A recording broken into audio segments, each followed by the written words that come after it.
El mes del junio, según el considerado Environmental Month celebration del Department of Environment and Natural Resources.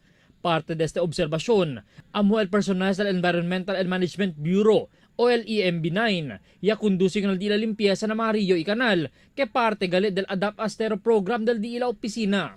And then antes aga, ya alcanza el news team con el team del EMB alin ang lugar del Mas Compound Barangay de Santa Maria junto con el kapitan del mencionado barangay y el di la mga adaptors. Donde el personal del Uncanning Factory na Costa Oeste que adaptor también ya principia di la limpieza junto con el EMB.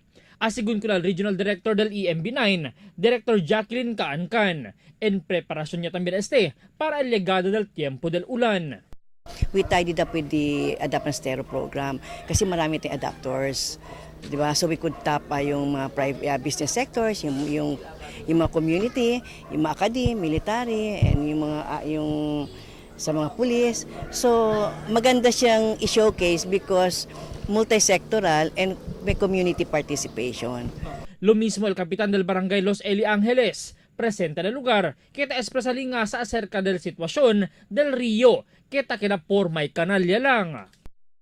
Unos din na one of the prone areas namin kay way back, chinig tambien, dolas taki kadyaliga, dolas taki and overflow. So problema kami con el uno también ki Alcasa, which is Tamblac. Un junto limpieza al yakundusi el diferentes mga personajes na diferentes mga lugar and then antes aga. Yakundusi también sila con el limpieza na San Bernardino Bridge, ina Maga River, ina otros pa. Ya participa también asigun el diferentes mga privado sektor.